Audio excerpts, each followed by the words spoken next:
네, 인천 동구 미추홀구갑 호정식 의원입니다. 장관님 고생 많습니다. 장관님, 우리나라 속담에 소 잃고 양칸 고친다 이런 말 있죠.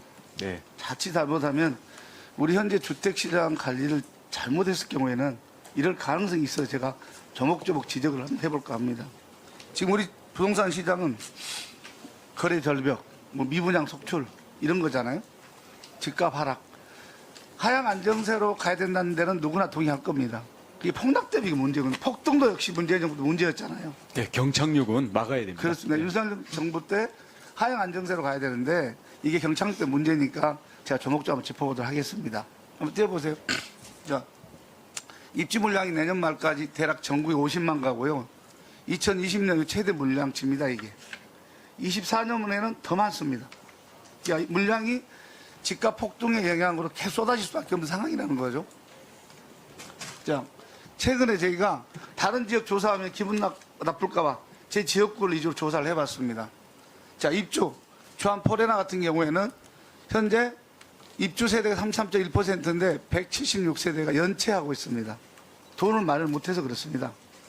자, 그 옆에 캐슬 같은 경우에는 이미 입주 기간이 끝났는데도 전체 550가구가 연체 중입니다. 입주를 못하고 있습니다. 자, 분양을 보니까, 자, 그 밑에도 보면 역시나 이 송림파크 프로젝트 공공이 지은 겁니다. 인천 도시공사가. 그런데도 역시 이렇게 입주를 못하고 있습니다. 그 밑에 미분양은 어떠냐?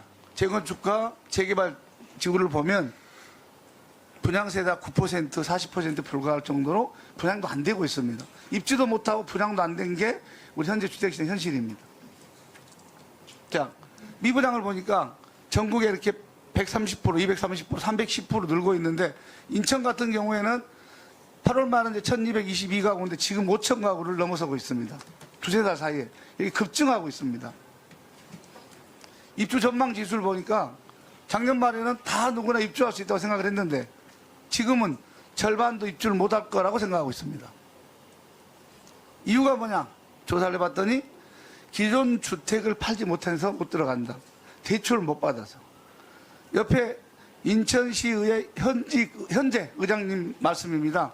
기존 주택이 팔리지 않아서 나도 11월 26일 입주인데 못 들어갈 것 같다. 이게 우리의 현재 주택시장입니다. 자, 전문가들 뭐라고 그러냐 그런데 국토부에 대해서 한번 물어봤어요. 대책 세우고 있다고 보느냐 했더니 이 전문가는 ABC는 이름을 대면 여러분들 누구나 알 수 있는 사람들입니다. 일부 시민들은 고통을 받고 있는데 국토교통부가 이에 대한 대책을 세우고 있는지 의문이다.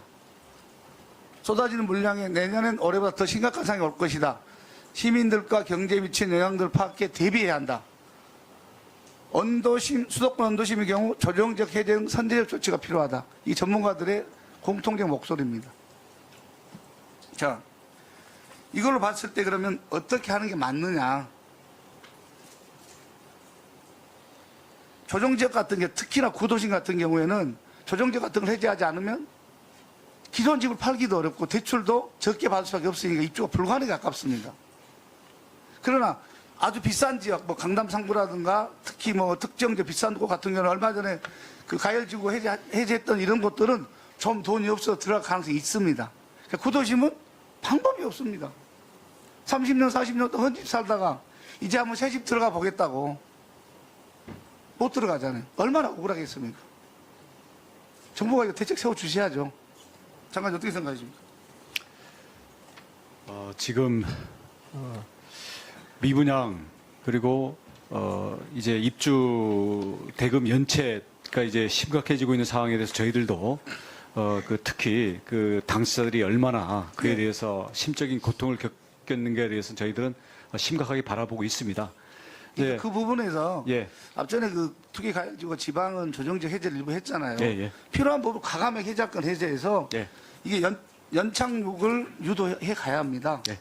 그래야 소 잃기 전에 양권 고쳐야죠. 네. 그렇죠. 그리고 이 조정지역 해제할 때나 가열지구 해제할 때 그 시도지사하고 협의하도록 돼 있잖아요. 네. 그러니까 형식적인 협의 말고 실제 현장의 목소리 좀 들어주시라. 정말 우리 국토부 잘 안 듣습니다. 지역은 현장을 죽어가는데 여기 있으면 안 보이거든요. 잘 부탁드리고요. 네. 다시 하나 보여드리겠습니다. 김포공항과 관련돼서 제가 한 말씀 드리겠습니다. 전에 그 근방이 지역구셨으니까 잘 아실 겁니다. 김포공항 인근에 있는 인천 계양지구와 부천 대장지구 이 부분입니다. 자, 비행기가 뜨고 내린 것 때문에 고도 제한을 과도하게 받고 있다는 게 전문가들의 지적입니다. 항공실장님 혹시 어디 계세요? 그 김포공항 주변에 규제가 적정하다고 생각하세요? 아니면 과도하다고 생각하세요? 항공주택 지정입니다. 항공기 안전을 유지하는 범위 내에서의 규제이긴 합니다만 지역 주민한테는 생활에 불편이 있다고 생각합니다. 전문가한테 물어보기 너무 과도하다는 거예요. 이착륙에 영향이 안 받는 곳은 자 계양이나 대장지구는 15층으로 다 규제되어 있거든요. 이거 30층으로 올려주면 지금보다 7만 가구를 더 공급할 수 있습니다.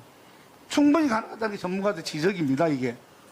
예, 그렇지만 그 각종 항공 안전 기준은 아이카오 국제 기준을 따라야 되기 때문에 국내적으로 하고 싶어도 일단 국제 기준이 개정이 선행돼야 됩니다. 그래서 그러니까 김포공항이 전에는 우리 인천국제공항만큼 비행기 많이 떴을 때하고 많이 달라졌잖아요. 예. 달라진 환경에 대해 다시 한번 검토해 주십사 이런 말씀 드리는 거죠. 예, 그래서 아이카오에도 좀 빨리 규정이 개정되도록 적극적으로 노력하고 있습니다. 그래서 조속히 개정되도록 진짜로 노력하시는 거예요? 예, 노력하고 있습니다. 저희들 전문가 다시 한번 확인해서. 우리 장관님 여쭙겠습니다. 예, 이번에 아이카오도 갔다 왔습니다만은 네. 저희들은 이미 그런 입장을 개진을 하고 있고요. 네. 근데 거기 우리 일단 그 국제 규정을 따라야 되니까 그걸 고치는데 노력을 더 집중하겠습니다. 알겠습니다. 그리고 특히나 그 수도권 같은 경우에 구도심은 조정지역 해제 같은 거를 정말 적극적으로 정말 정부가 나서서 주민들 아픔을 잘 살펴주셔야 합니다. 예, 그 현황을 잘 보고 있습니다. 예, 그렇게 하겠습니다. 감사합니다.